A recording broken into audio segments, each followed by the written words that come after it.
We're looking at an exam number 3 on Thursday, and I'll have some comments for you. Of course, final exam is December 10th, Saturday at 1 o'clock, down the hall in room 201. Here's our outline for today. We're going to be talking about quantum physics today, our first day of that. We're getting closer to the mountaintop. I'm going to review one of the brain burners from homework, and then we're going to practice a brain burner like number 7 in the homework. And we're going to do we're going to do a version of it on iClicker. So get your iClicker out, have it ready. And let's see what we can see. But before we do any of that, I want to talk about exam 3 just for a minute. Just a few comments about this and that. Exam 3, I've got it almost all written already, so hopefully if there is a fiasco between now and Wednesday, it won't defeat us like the fiasco last time that made me give you the exam on the internets. So hopefully everything will be good. So bring a Scantron. Bring a pencil and a good eraser. Calculator with a square root key. Probably going to need that. But you can do everything on pencil and paper if you have to, of course. Bring your iClicker too. And just to remind you, there's no cell phone calculators allowed during the test. And we'll be monitoring for that. So I'll make sure you just keep your cell phones in your pocket on the test day. For those of you that are asking me, ooh, Dr. B, what does the test cover? You know, and all that stuff. It covers everything in your lecture notes. If you want more explicit directionality, look on the page inside web courses called Rough Schedule of Topics and Readings, which I revised last week. And you guys can take a look at that and get some notions, especially the yellow box that is set up for exam 3. It's got a little bit of commentary in there. Okay, special study groups. They're closed right now. Every special study group leader has got a full group. 6 students plus 1 leader, 7 out of 7. And as predicted last night, it was pretty much a buffalo stampede at 7 o'clock. I know a lot of you guys, a few people, they were full at about 7:02, and by 7:15, most people were full, but there were still people. There were still a few groups that were not full by about 9:30 when I went to bed. So last night, so things went okay. Special study group leaders, if you're in the classroom now and listening to my voice, you could try coordinating with your students in your group. Hold on a second. It's the BOS. No, it's stinky track phone. Sorry, you guys. I thought it was my wife. You can use some of the tools in the group homepage, which include announcements, discussions, and so forth. And you'll be able to see exactly who's in your group. Now, I deactivated the link to the group signups page, so you can't go back in there. But all you special study group leaders have a group, and if you're in a group, you should have a little link that says SSG 17 or what have you, and you can definitely use that. Here's what Alexis from first hour from the morning section, she has got SSG 17 tomorrow afternoon at 1:20, and she set up a little announcement and just, trying to coordinate and stuff like that. By the way, those of you that are anxious to contact your special study group leader or coordinate with them, do not, and you special study group leaders, do not put your cell phone number, any kind of personal email address or telephone number in discussions. I'll remove it. It is not a smart thing to do, right? You might want to be a nice guy about it, but not in discussions. You can private message all your students in your group. It's not hard. All right, just type in the word SSG, and then it'll bring up all the special study groups, and you can message your group directly. And private messaging is okay, but not discussions. All right. Now, any questions about special study groups before we get to the brain burner from homework?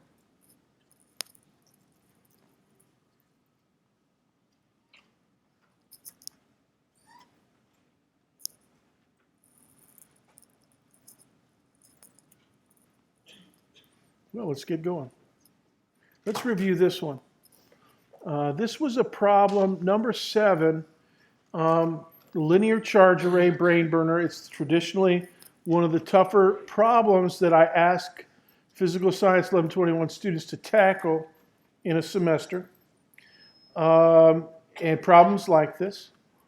And this one, number 7, was the toughest of the, I believe you had 3 calculations. And this is the toughest version because this one you didn't have a nice round number. You had to round off with decimals and stuff. So what we're going to do is work this one out, and just to reinforce, in case, you know, I saw a bunch of people in discussions. Boy, I read those other discussion threads, and I still don't get it.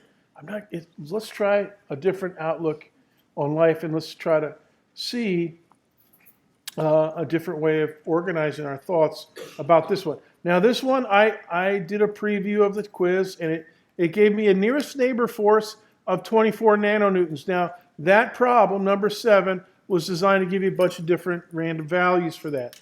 I had 24. We'll work this out on the basis of 24. The target particle was the leftmost proton. So go ahead and draw yourself a sketch. And then here's the basic strategy. Okay? Lauren, what we're going to do is just kind of look at the strategy here. Here it is. And work pair by pair. The first pair, interaction-wise, is the target particle with its nearest neighbor. And the target particle is going to get some nanonewtons of force from its nearest neighbor. It's going to get some from its second neighbor. And the second neighbor on this one is this proton up here, the second proton. And the target particle is also going to get some nanonewtons from its third, that particle out there all the way on the right. Now, we're going to work it out pair by pair, making decisions. And this should be the, well, you may have a patented method for figuring this out, first time, every time. But this is a way to organize your thinking by thinking in pairs. All right? So first thing we're going to do is figure out the directions. And we're going to go pair by pair. So let's look at the first pair. There they are. Target particle, proton. And in this diagram, I've changed it from red and blue to white and blue so it shows up a little bit better on the screen. And have your iClicker ready because we're going to do some clicking in a few minutes. Get your calculators out too. We're going to need that. Here's our first pair. So the first thing you have to ask yourself, what kind of interaction does the first pair have? And the interaction is attraction. Okay, they attract each other. Now that being the case, the proton is going to get attracted toward the electron. The electron is going to get attracted to the proton. And so my forces are going to be in these two directions. So attraction is always particle to particle. All right? So they point at each other.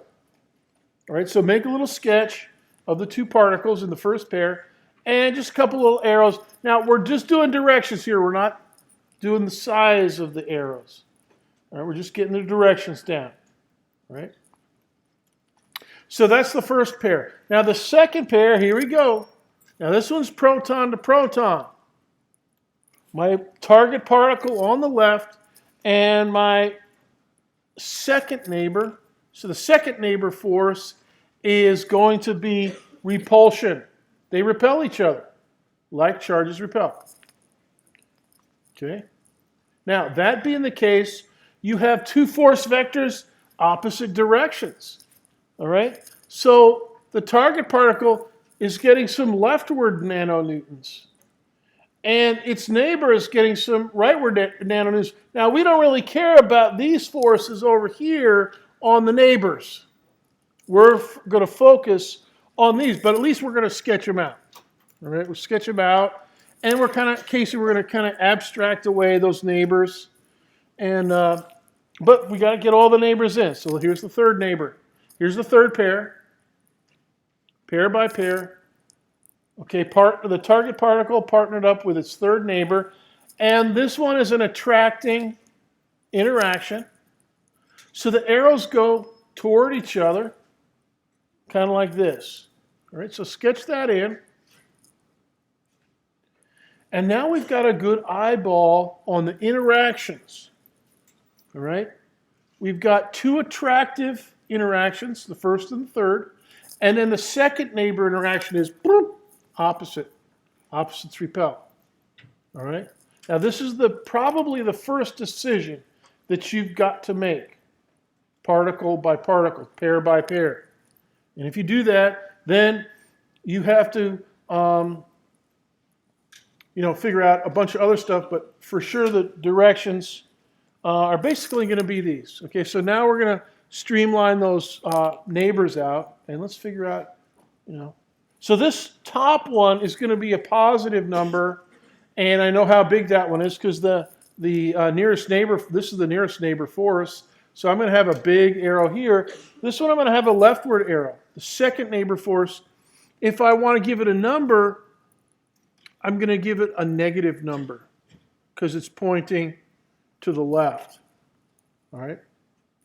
And then my last neighbor arrow, it's going to be the tiniest one. They're all the same size here at this stage. We haven't figured out sizes, but it's going to be a positive number for my third neighbor interaction effect. Question? If the closest neighbor particle is positive, then you'd have a leftward push. Okay. My question was, if whatever one is closest, if it's an attraction, then it has to be a positive number? Like no. If it's an what's your first name again? Austin? Austin. Austin just asked me, if it's an attraction from the first neighbor interaction, does it always have to be positive? And the answer to that is NO. An attraction can be to the right or to the left. You just have to decide. You've got to do a good sketch, use the geometry and the interaction to figure out whether it goes left or right. I guess what I'm saying is like whatever one's closest will be the one, either positive or negative.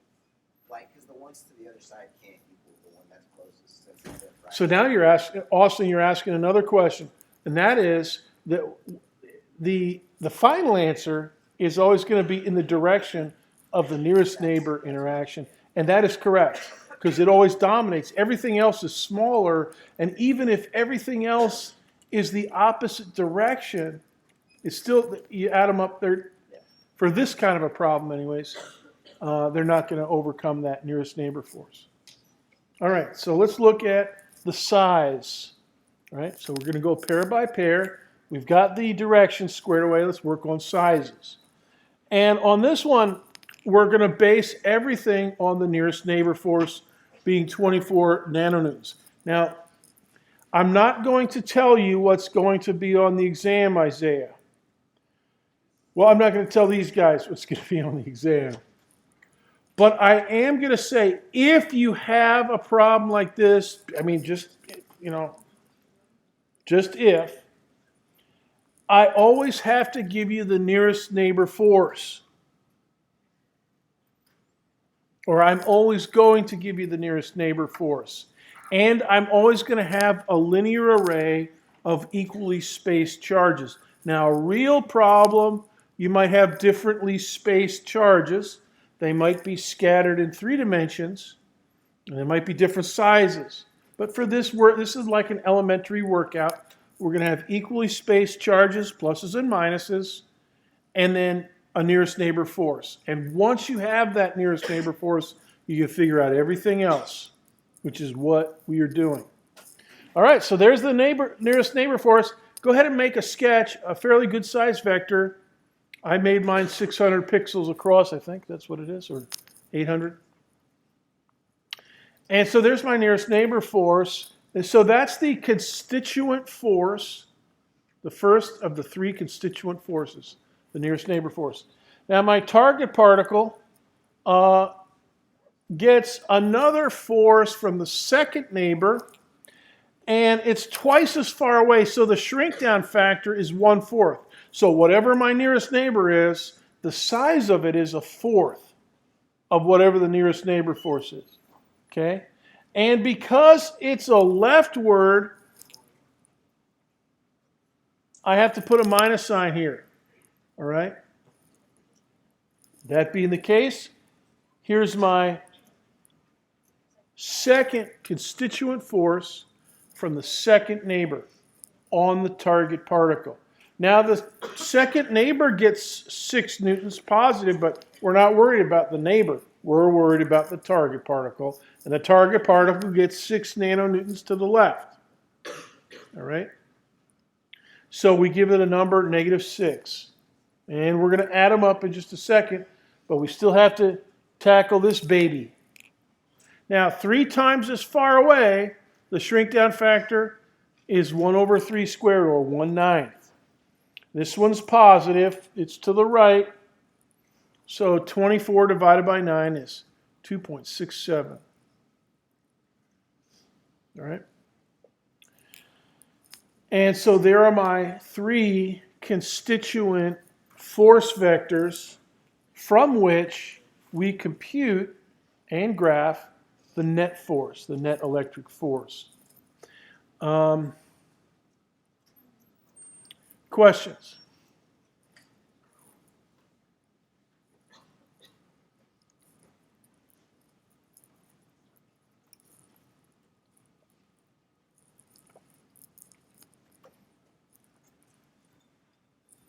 Okay. Now we just add those numbers up. And Austin, yeah, it's going to be dominated by the nearest neighbor interaction. And students, if I ask you to compute a net electric force with a linear charge rate, and if I ask you, if I make the target particle the left or the rightmost, leftmost or rightmost, the nearest neighbor will always dominate. And so that's the case here. Nearest neighbor is to the right, and the net force is also to the right. It's not equal to 24, because we had some of that repulsion force, but it's still to the right, 20.67. All right, so on the homework, you would type in 20.7 and then submit your homework problem on that one. And that is the correct answer for that one. Questions?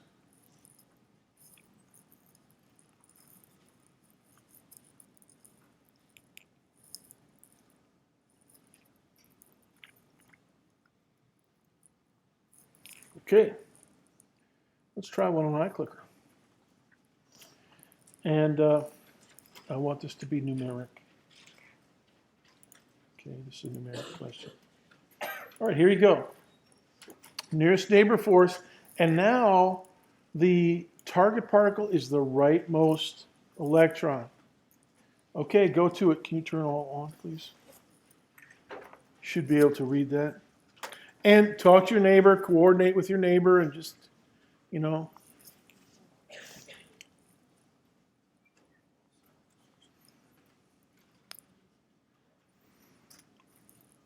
And special study group leaders, wherever you are, if you go over these in special study group, you'll be doing good.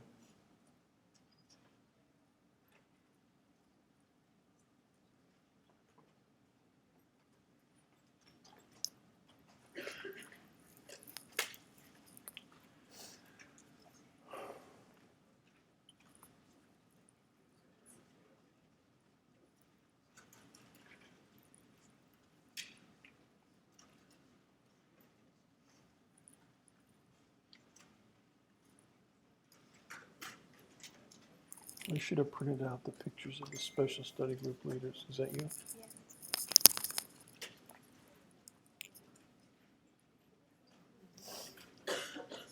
12:22.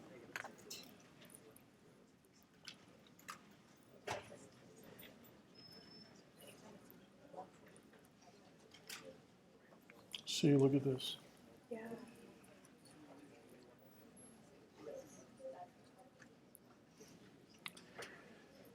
I seem to be catching a bunch of you napping. You're barking up the right tree, but you're not handling everything correctly. Use a negative sign to denote a leftward net force.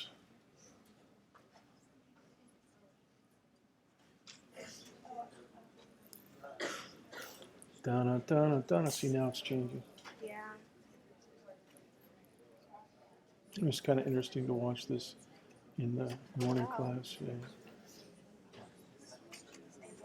Do not let me catch you napping. See now this one? Yeah. Give me a whole number. I don't want to see any decimals. Oh, there. Yeah.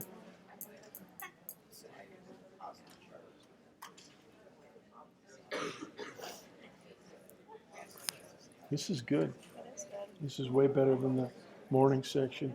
This is the genius section. I remember I like these. Like, I always like doing these. Yeah.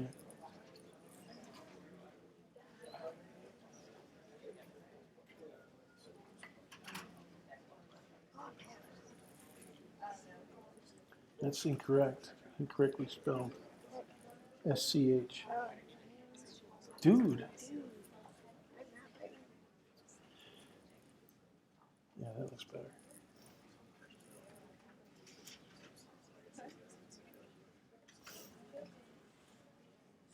One minute.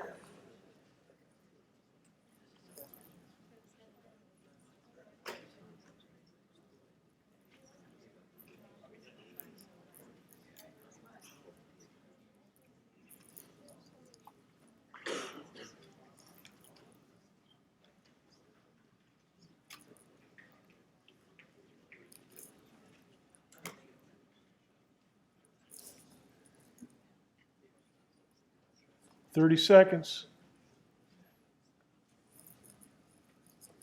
I think that's almost everybody. Yeah.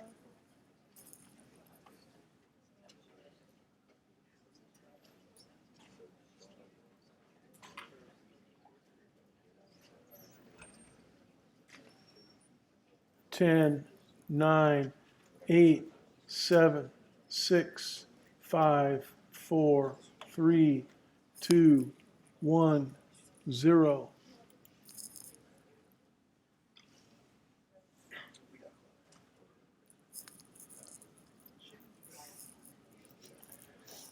Where's my cursor here? Here we go. All right, can you go to all or to presentation? Okay. All right, let's take a look at the solution of this. Okay, my target particle, I have some negative 108 and a bunch of other stuff. Some is negative 93 nanonewtons. And it looks like the majority of class got that right. Very good. Negative 93. Now, I'm looking at the scoreboard here. 25% of the class typed in positive 93. No. If I tell you to use a negative, make sure you get that right. You guys got caught napping. Now, don't let me catch you napping ever. Not on exams or anything. Can you look at some of these other values? That's it? No, it's that gray. Yeah. Try clicking down here.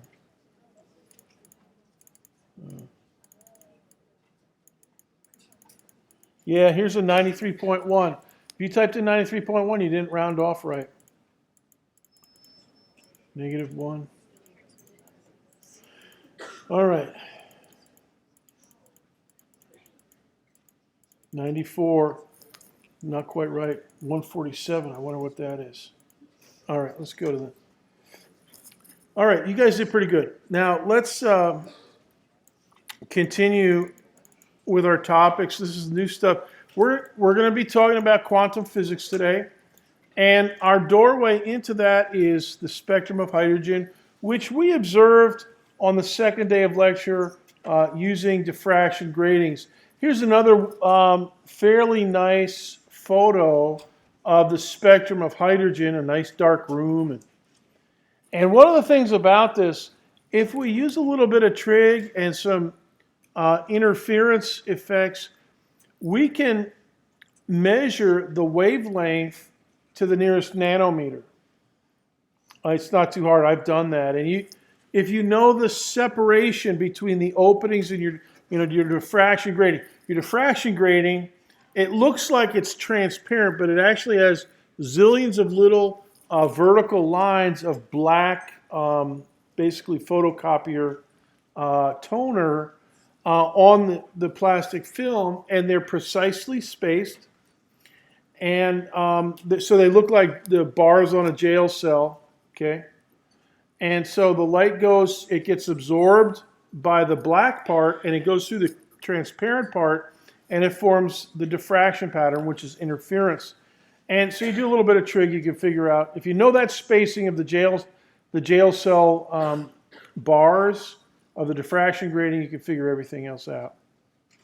And so here's a table. Now make sure you have a little bit of room to the right of this. We're going to add 3 or 4 more columns on the right side of this.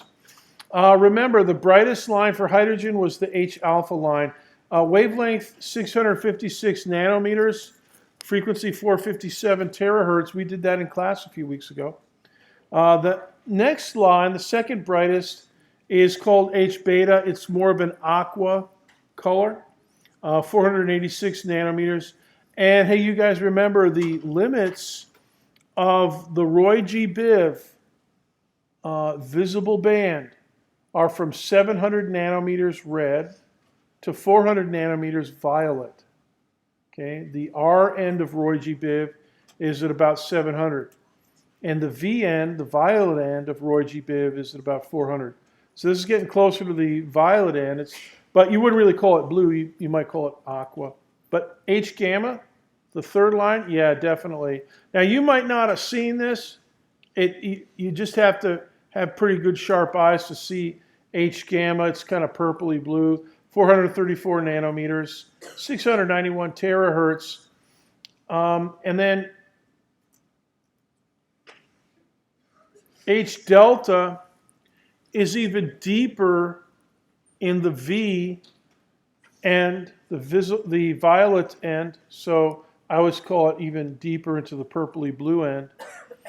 410 nanometers, 732 terahertz. And the interesting thing about this, now make sure you leave a little bit of room on the right for more columns. We have about 3 or 4 more coming. The interesting thing is, in this one, that the spectrum of hydrogen, pure hydrogen, as we looked at it, is not the same as the spectrum of an incandescent source, like the light bulb. And even these lamps overhead will produce a rainbow. So a rainbow is or a continuous spectrum, is what a thermal light source will produce. But hydrogen doesn't produce that, only certain colors. And you have to ask yourself, why is that? Why does nature produce only certain colors? I mean, it's a glass tube filled with a little bit of pure hydrogen, and then top and bottom are being zapped by high voltage. High voltage up here at the top and low voltage down here. So the delta voltage, is pretty big, and that is why it produces light. But it only produces certain colors. What's different about it? So it leads to this question: is there some kind of pattern? There's some reason that nature picks out only certain colors to produce from the hydrogen lamp. And they act as like fingerprints wherever in the universe an astronomer aims his telescope, and if he sees these certain colors, you know, the H alpha line and so forth, he knows, yep, hydrogen there, no matter what. It's like fingerprints. But, you know, the question is, why does hydrogen have fingerprints of this kind? So let's see if we can do some pattern recognition. Take your iClicker out and maybe your calculator as well. We're going to go to the next question. And here it is. Look at the table. Is the pattern frequency doubling? In other words, does it go from one frequency to double that and then double again for the next one? And then double that for the fourth one? Go ahead and answer yes or no. And hopefully this is, you look at the frequency column and make a decision. You decide this one based on the numbers. 10 seconds to vote. 5, 4, 3, 2, 1, 0. Okay, most of you answered no, and I agree with you. There isn't really any frequency doubling. I mean, frequency doubling would be from H alpha to H beta, it would be from 457 to 914, and it's not even close to that. So it's not frequency doubling. All right, how about wavelength doubling? Question 3 for today. Do we have wavelength doubling? In other words, does the wavelength go up by a factor of 2?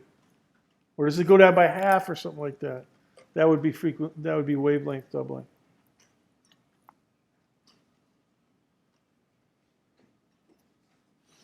Ten seconds to vote. 5, 4, 3, 2, 1, 0. Okay, most of you answered no to that one, and I agree. Frequency or wavelength doubling would be from H alpha to H beta. It would be, if it were for a wavelength doubling, you'd get 656 for H alpha and then 1312 nanometers for H beta, and that's not what you measure. That's not what the lab measurement is. It's way smaller. So wavelength doubling is out. All right. So it's not wavelength doubling. It's not frequency doubling. It doesn't seem to be anything like that. All right, let's try something fancy. Inverse square of the frequency. All right. Now, this is where you should try to verify this with your calculator, and you're going to have another column now, the 1 over f squared. So, for instance, 457 terahertz. Square that and then go 1 over that result, and you get 0.00000479. Right? That's 1 over frequency squared. And this is, this is maybe appealing because, gravitation is 1 over r squared. Coulomb interaction is 1 over r squared. So how about 1 over frequency squared? Why not? Try it at least. But if you try it, I don't know. You guys decide. There's your table. Go ahead and write that table down and then make a decision. Do we have inverse frequency squared as the pattern? Yes, no, or maybe. Well, there's no maybe on this one. It's either yes or no.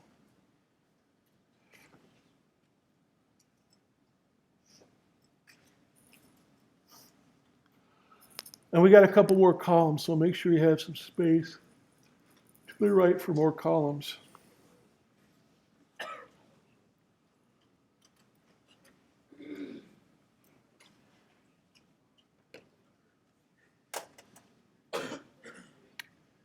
All right, 10 seconds to vote. 9, 8, 7, 6, 5, 4, 3, 2, 1, 0. Actually, a few of you voted for yes. I don't see it. All right, so let's review what we got here.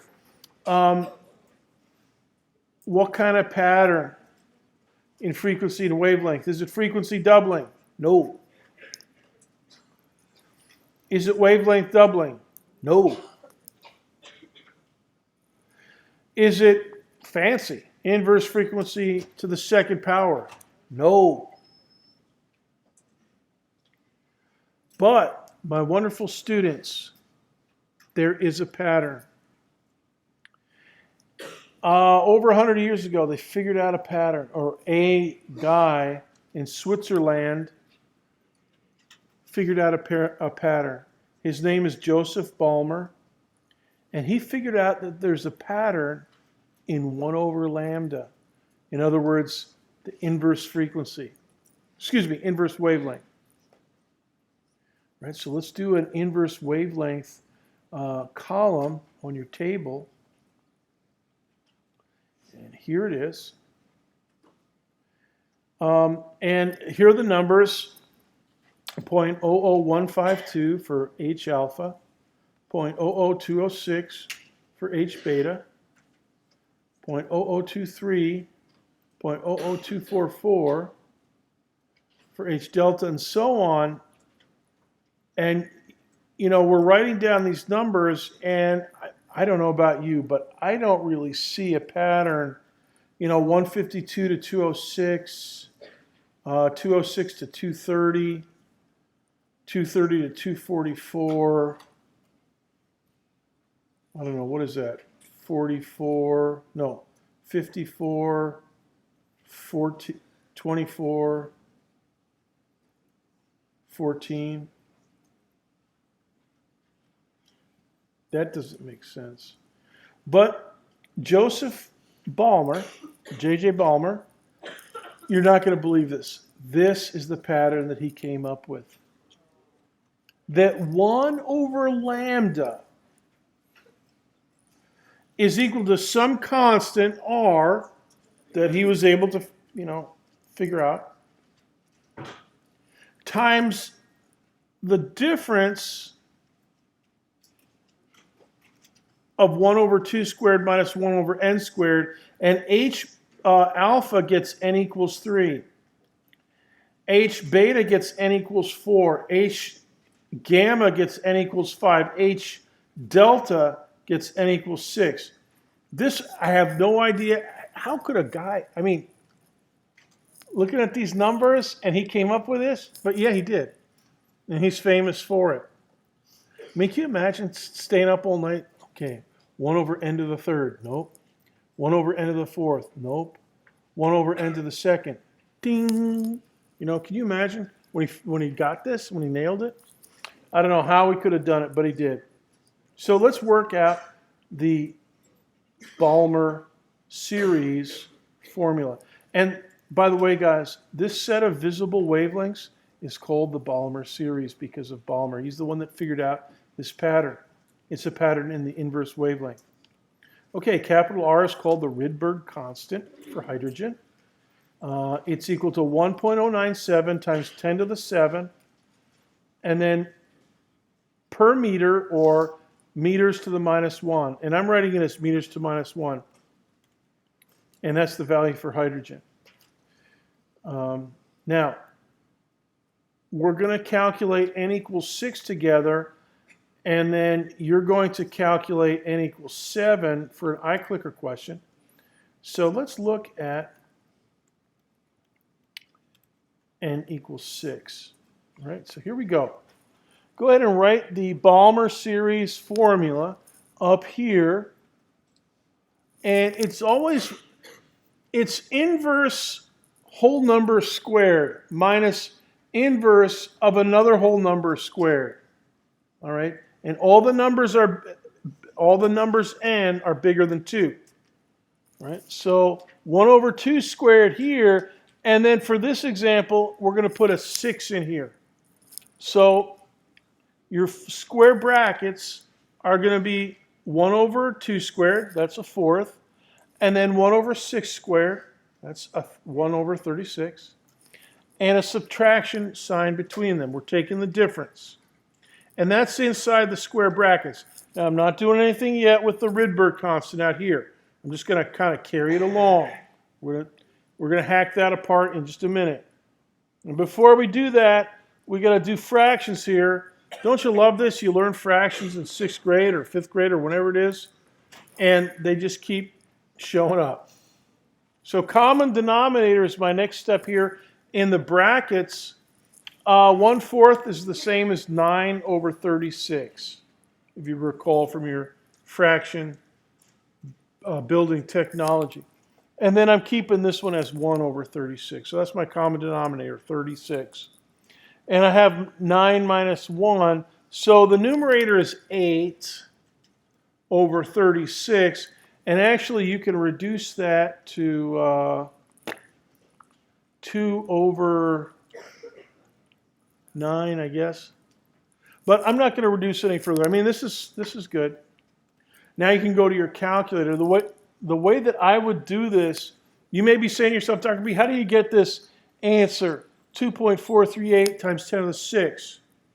Now the reason, the way that I get that is, for me, if I was looking at this, I would do the following. I would type in 1.097 and then the EE button and then 7. Okay, that gets me my Rydberg constant. And then I'd multiply that by 8 and then get an answer. And then I'd divide that answer by 6. And if you see if you can do that on your calculator. All right? All right, just see. And you guys, you're going to have to hack the scientific notation. I mean, there's no way around it, especially when you're working in the metric system with atomic and nuclear dimensions. You're going to be, you have to do scientific notation. Now, raise your hand if you verified me 2.438 times 10 to the 6. Show it. Okay, good.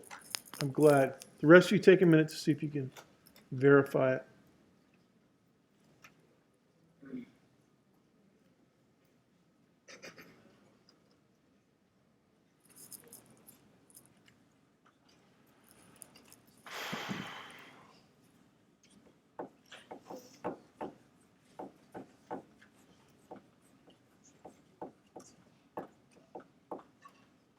Ashley, you got it?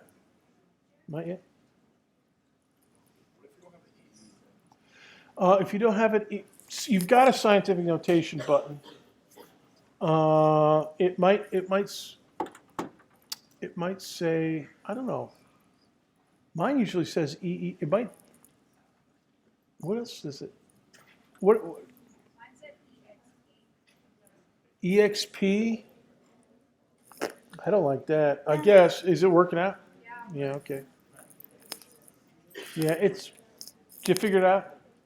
Let me see it. Let me see your calculator. Turn it to on. Let me see. Come on right over here. Oh, I have that one. Take out my X-ray specs. I'm sure you got it here.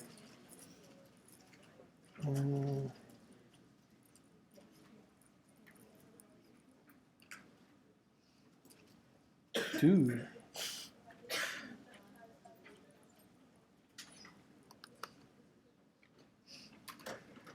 $260. This should have it.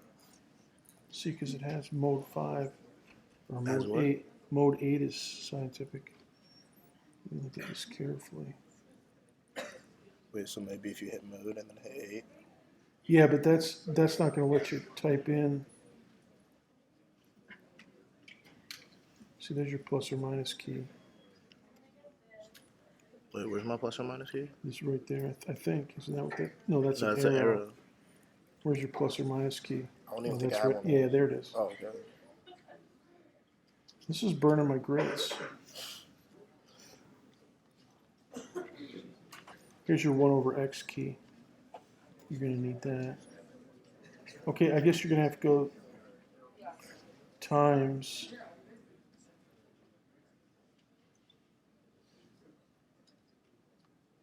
That's not right. Oh, wait a minute. Oh, there's no directions here. Okay, so 10, no, Error. 7. Oh, okay, here we go. 1.097 times shift. No, that's not right. I tried that. Like, that's Okay, what I did. yeah. Okay, so let's put in a 7. There it is. So that's 10 to the 7 times 1.097. So you do it backwards. All right. Is that right? Yeah, and then multiply by 8. Divided by 36. All right. That's your answer. 2.38 times 10 to the 6. So it's 6 decimal points. All right, wait. Do that first part again. Okay. 7. Okay. That's 10 to the 7 All right. times 1.097 All right. equals. And then, the other thing you can do, change to mode 8. So mode 8. And then That didn't do it. Mode 8.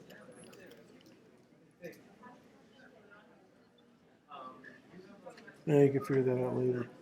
Okay, anyways, times 8 divided by 36. Okay.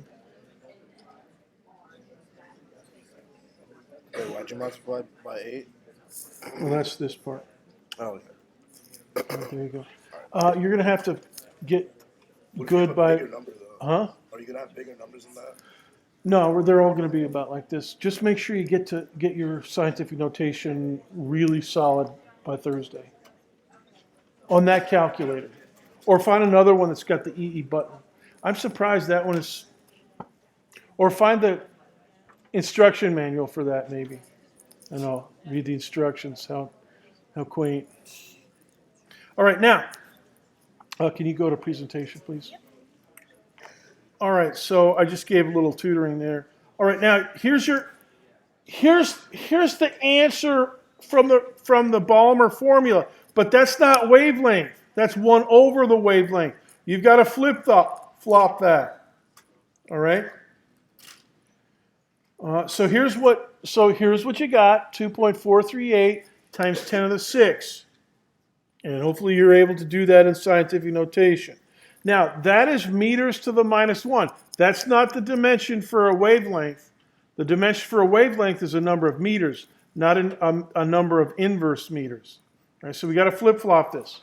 All right, so lambda is 1 over that stuff.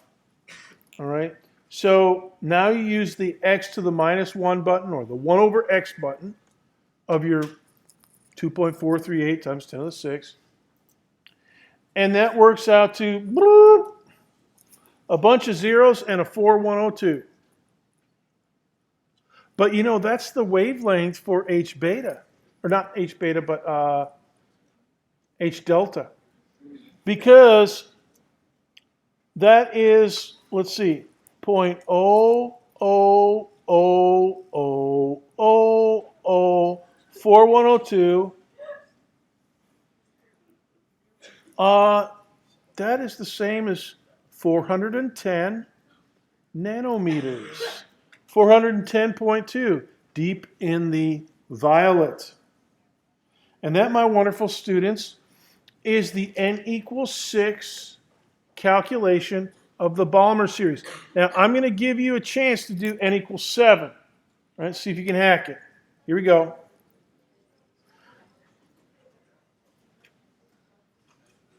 Now, this one's going to give you some nanometers. So to figure out your answer, don't forget to flip-flop it. And then type in your answer. So let's start this problem.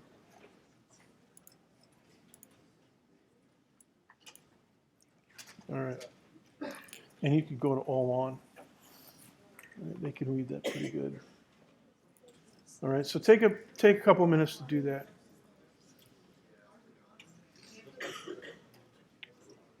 Yeah, R is a constant, so it's always 1.097 times 10 to the 6.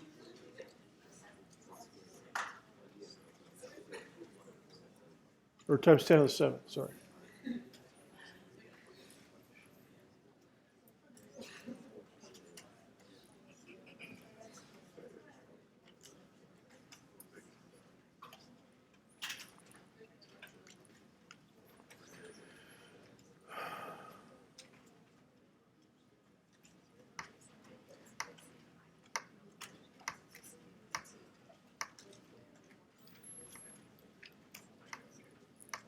Bugs Bunny.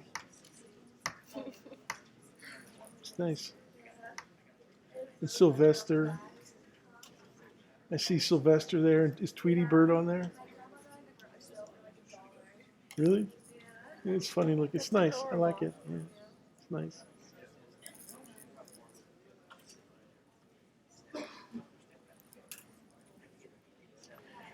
And homework 15 is going to be running at 1:20, about half an hour from now. So.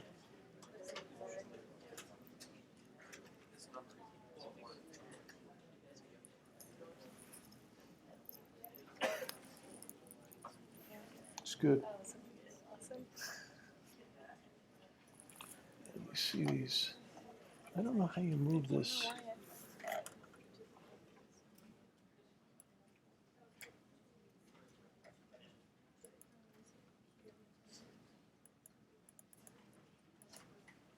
Seems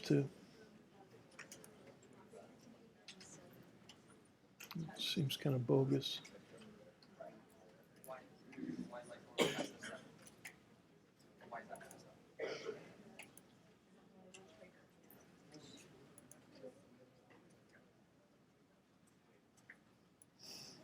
Wouldn't you expect this to be? I know. I don't know why it's. Maybe if you right clicking doesn't help. Wait a minute, that did.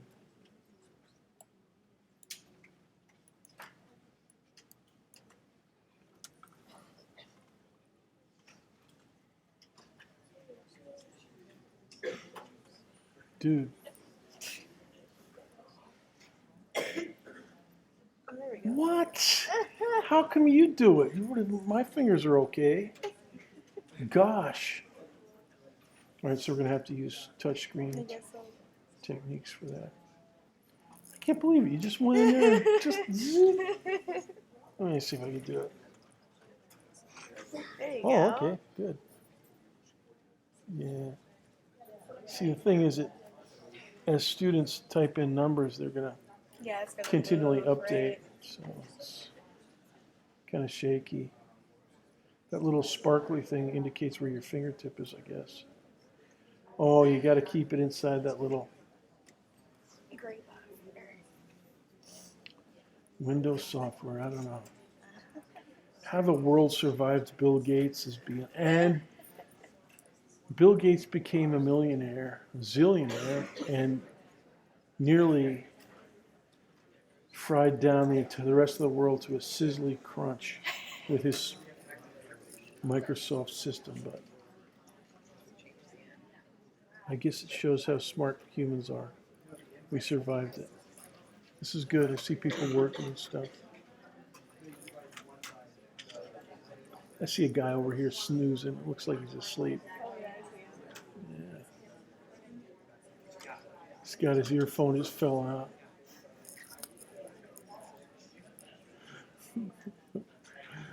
Oh, I tell you. The things you see.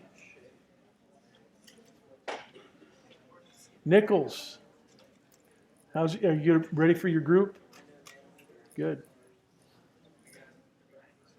Yeah, keep it simple. And here's the brain. Caroline, send her a message and she'll give you tips. I think he did. Or meet with her after class. Yeah. And she'll give you good tips. All right, 1 minute. 1 minute, 1 minute.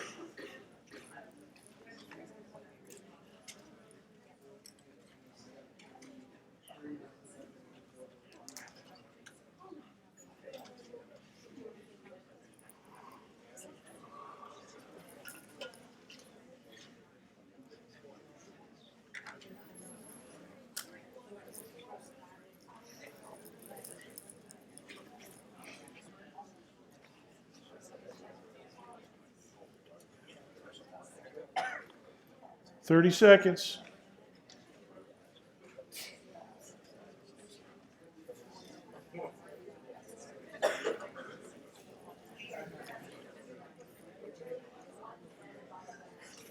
$15 seconds. Here we go. 10, 9, 8, 7, 6, 5, 4, 3, 2, 1, 0. See, this never increased on the countdown. Yeah. That means people. All right, can you go to presentation? I see a bunch of good, correct answers. Let's work it out. Here's the formula, and for 7, for n equals 7, 7 squared goes in the denominator, 49. And I just calculated that on my calculator, 0.22959. You could go fractions, common denominators and stuff if you want. So this number times the Rydberg constant equals this one, 0.25186 times 10 to the 7 meters to the minus 1. So flip that. So that's 1 over lambda. And you don't want to just give that as your answer. Okay. Matter of fact, let's see if anybody's got a 0.25. Yeah, there's one. 252. I see some people type in 252. If you typed in 252, yeah, that's. There's another one. There's another one. All right, if you typed in 252, you forgot to flip-flop. You got to do the flip-flop, and that's this one. Just do 1 over, and it works out to 397 nanometers. And hey, you guys, that's ultraviolet. N equals 7. Although some people might actually be able to see that. But if it's not ultraviolet, it's pretty close to the violet. So here's our formula. 1 over lambda equals r times this square bracket. 1 over 2 squared minus 1 over n squared. So that's the wavelength of the n equals 3, n equals 4, and on up. For the Balmer series, and students, one of the interesting things is this was one of the first indications that quantum physics was going to be invented or would have to be invented. This is not a continuous system. It's a discrete system. It is countable. There are a whole number here. You don't see any decimal fractions for n squared or for the number n. You just see 3, 4, 5, 6, and on up. There are other series. Once they figured this one out, they figured out a bunch of other series. There's another series called the Lyman series. There's another one called the Passion series, and other series, different wavelengths relative to the hydrogen atom. And so it's logical to ask why. And here's the spectrum of the sun. The sun produces a rainbow, but did you know that all these little gaps, see those little dark spots, those little dark bars, vertical slots? It's almost like the sun's spectrum had a couple teeth knocked out. They lost a couple teeth for their second birthday or something like that. And those gaps, students, those are not bright lines on a dark background. Those are dark lines on a continuous rainbow background. Those are called absorption features. Right? So make a note of that. The sun spectrum exhibits absorption features. This one back here, this is what we call an emission spectrum. Only certain colors are emitted. Everything else is absent. In the sun, only certain colors are absorbed or omitted. That's the bullet holes in there, those gaps. And there's a zillion of them. And so what scientists have done over the years is analyze those gaps to figure out the energy state of all the different elements that can be found in the surface of the sun. Now, most of it is from hydrogen and helium, but we can see calcium, we can see titanium, we can see all kinds of stuff. Matter of fact, helium was discovered in these absorption features. There was a set of absorption features in this that nobody could savvy. They thought, whoa, what is that? And so they decided it's got to be a new element. And then they went and looked for it in the natural gas that comes out of the earth. And that's how we get helium to this day. We didn't know it was there, but it's there, helium. So let's look at the quantum structure of the hydrogen atom. Helium's the second simplest. Hydrogen is the simplest. The whole idea about the hydrogen atom is that only certain orbital levels are allowed. You know, Rutherford said, well, it looks like the atom looks like a positive nucleus and an electron orbiting the nucleus, kind of like a planet orbits the sun. They called it the planetary model or the Rutherford model. And it's not bad. We still use the word orbit and orbital to talk about electrons. But because of Balmer's formula, Balmer Series, it forced us into saying that, all right, you have electrons orbiting Chelsea, but only certain altitudes are allowed.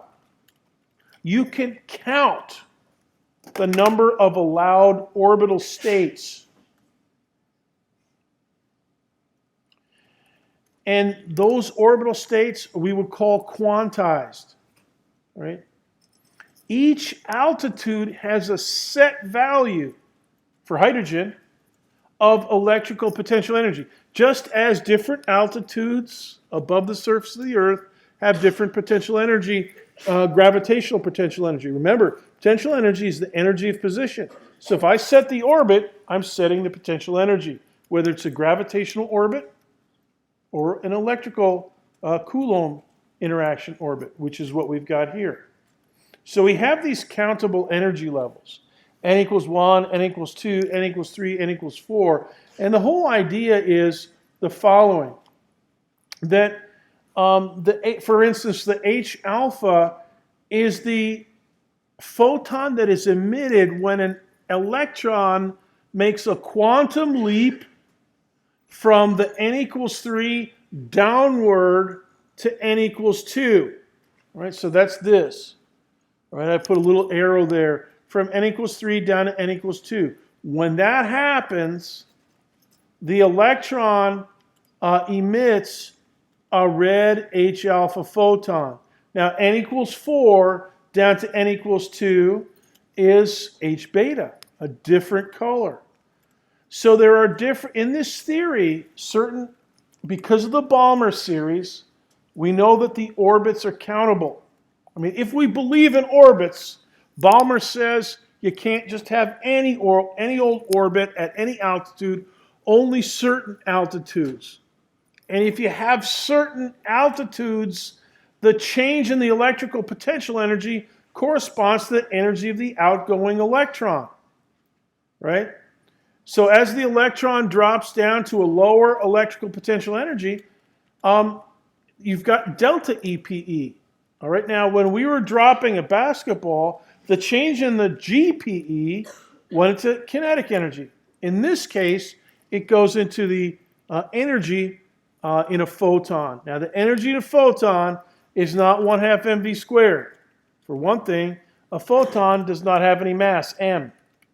But it does carry energy and momentum. And I'll give you the formula for that in just a second. In fact, the guys that figured out how photons emitted from these orbits have energy and momentum were these two jokers. Well, I should call them jokers. These two geniuses. Niels Bohr from Denmark and Albert Einstein from Switzerland, born in Germany. And they figured out this formula, E equals HF. The energy of the photon is proportional to its frequency. Now, this is a completely different wave equation, and it's parallel to the wave equation for light, C equals lambda F. That's still true for photons. This tells you the energy of the photons.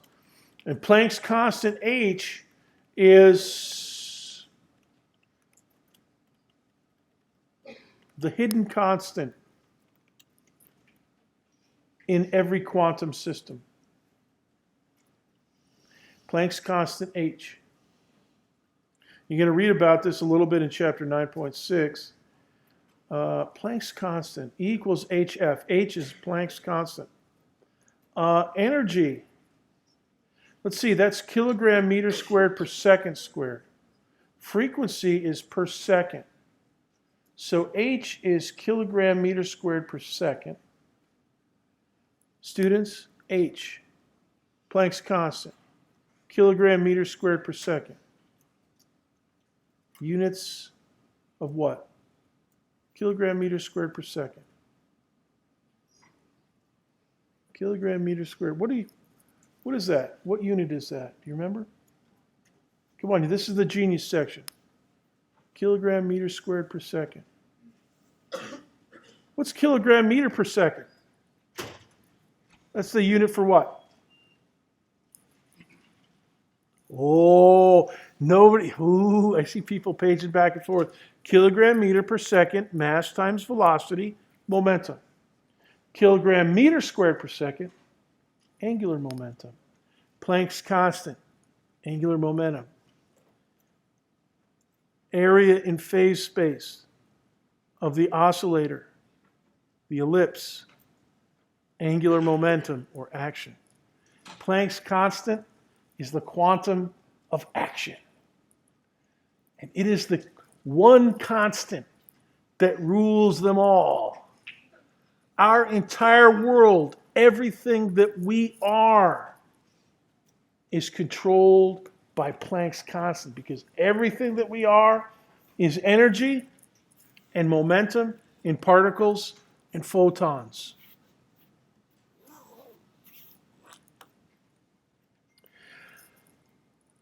We will talk more about Planck's constant and the periodic table next Tuesday. You are dismissed early today. Homework 15 will be running at 1:20. See you on Thursday.